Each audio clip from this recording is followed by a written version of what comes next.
Ono što slijedi jedno je državno natjecanje i to mladih koji su srednjoškolci, oni koji su na fakultetu, ali i osnovnoškolci. Riječ je o državnom turniru mladih prirodoslovaca, pa ćemo mi u našem studiju pozdraviti Dunju Vesinger, studenticu Fakulteta elektrotehnike i računarstva. Dobro jutro. Dobro jutro. S nama je Domagoj Pluščec, također student FER-a, to 4. godine, je li tako? Da. Dobro jutro.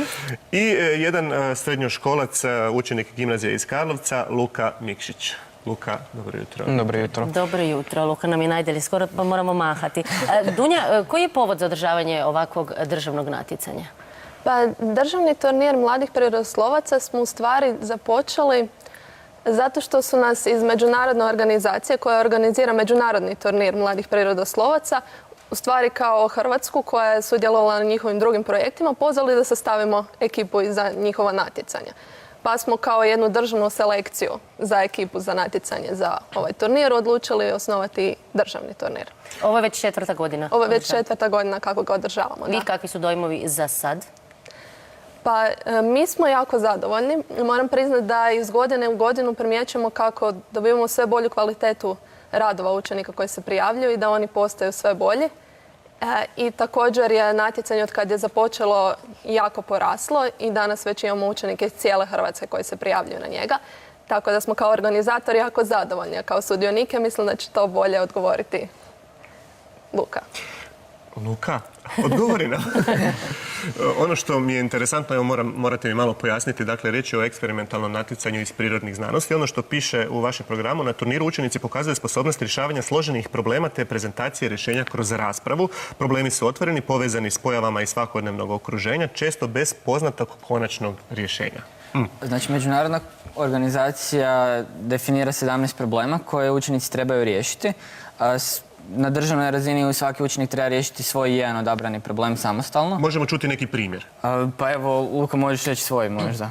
Evo, ja ove godine radim problem koji se zove dendrokronologija, a radi je o tome da promatramo kako klima utječe na rast godova u drveću.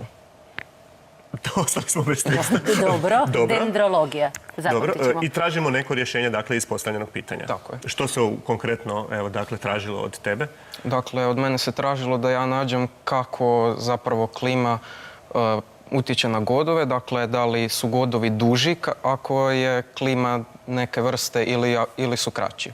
Zavisno od, dakle, temperature, od kišnog perioda i takvih stvari ili?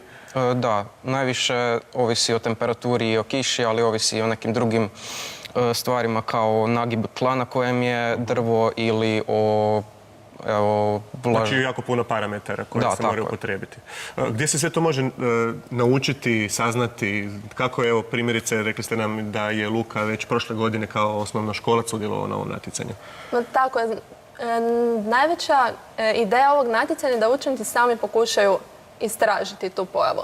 Potičemo ih da pokušaju samostalno ili uz pomoć svojih profesora u školi ili uz pomoć roditelja pronaći neku literaturu u kojoj je netko pisao nešto o tom problemu.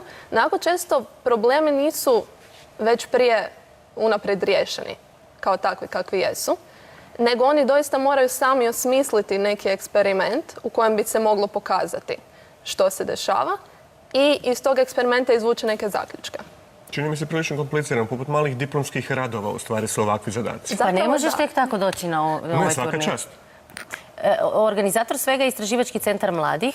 Domagoj, vi ste predsjednik Istraživačkog centra, pa predsjedniče, čime se još bavite osim organizacijom ovoga što ćemo imati priliku vidjeti u subotu? Znači, udruga je osnovana bila prvotno da se pruži učenicima mjesto gdje oni mogu se baviti, znači, eksperimentalnim radom, gdje imaju neki laboratorij i radionicu gdje oni mogu raditi svoje istraživanja, svoje projekte. Bavimo se popularizacijom znanosti, tako pomažemo i FER-u sa njihovom programom popularizacije znanosti ŠUZA, a i sudjelujemo na ostalim događanjima poput Noći muzeja sa starim računalima, poput festivala znanosti i sl.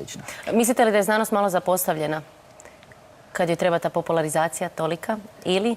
Pa mi se više bavimo popularizacijom znanosti zato što želimo potaknuti mlade ljude da se za nju zainteresiraju. U stvari, ja mislim da kad promatramo srednjoškolce danas često dobijete odgovor šta ćete dalje nakon srednje škole, pa ne znam. Pa nije to danas, to je oduvijek bilo tako. Ja znam kako je danas, pa eto, a i u mojoj generaciji bilo tako. Ono što mi u stvari želimo je mladima predstaviti da postoji nešto, neki put kao što je znanost, kojim oni mogu dalje krenuti i eto, potaknuti ih da se time bave. Ne želimo time reći da je to jedini put, ali evo mi to znamo pa ih mi možemo zainteresirati za to. Ali uglavnom bismo voljeli da se mladi zainteresiraju za nešto. Da se probudi ta njihova prirodna znatiželja i da dobe motivaciju da se bave nečime. Koje će sve prirodne znanosti biti zastupljene na natjecanju i koliko će i natjecatelja nastupiti iz kojih sve škola i iz kojih regija Hrvatske? Pa, znači, dosta široko natjecanje. Imamo probleme i iz kemije, i iz matematike, fizike, biologije, nekih interdisciplinarnih tema isto. Tako da čak i nekakvo računarstvo, odnosno informatika se može primijeniti na neke probleme.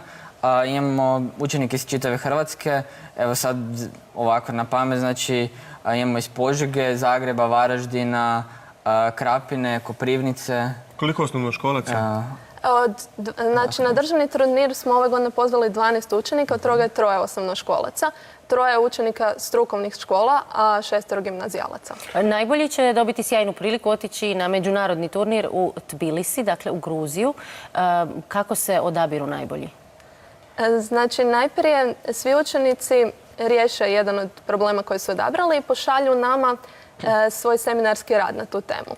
Zatim mi dajemo recenzentima, koji su uglavnom diplomski ili doktorski studenti, da recenziraju njihove radove i po 3 nezavisne recenzije svih radova se boduju i najboljih 12 se poziva na državni turnir. Zatim na državnom turniru učenici imaju teorijski test i znanstvene borbe, te se bodovi iz teorijskog testa i znanstvenih borbi i iz njihovih radova koje su napravili sumiraju. I zatim se poziva najboljih 6 da sudjeluju na međunarodnom natjecanju. Luka, kako si se ti odlučio baviti upravo prirodnim znanostima? Pa evo, od uvijek sam volio prirodne znanosti. Od, rekao bi, 5. razreda obožavao sam matematiku i kada sam dobio kemiju, stvarno sam se zanimao za nju. I evo, u 8. razredu sam baš iz kemije išao na natjecanje i prošao na državno, te nakon toga prošao na međunarodno natjecanje i svaki problem koji sam rješavao, stvarno sam uživao u njemu i jako mi se sviđa. Ovo natjecanje je zapravo jedno od najboljih koje sam ja susreo do sada, zato daje priliku da se izrazi znanje učenika, da ne mora biti neko štrebanje na pamet, nego rješavamo neki problem, tako da jednostavno sami ga rješavamo, nije prije riješen. Ove godine kemija, biologija? Ove godine iz biologije radim Dakle, prošle godine kemija, ove godine biologija, sljedeće godine? Matematika. Hvala lijepa na dolasku u emisiju. Ono što ću vas pitati za kraj, dakle, otvoreno je natjecanje za sve koji žele doći vidjeti, mogu doći na Fakultet elektronike. Tako je, natjecanje ove subote i otvoreno je za javnost, znači svi koji žele doći i podržati naše mlade prirodoslovce su dobrodošli. Još ćemo jednom ponoviti, dakle, ovu subotu, 13. siječnja, na Fakultetu elektrotehnike i računarstva, državni turnir mladih u prirodnim znanostima. Od 10 sati. Od 10 sati. Hvala vam.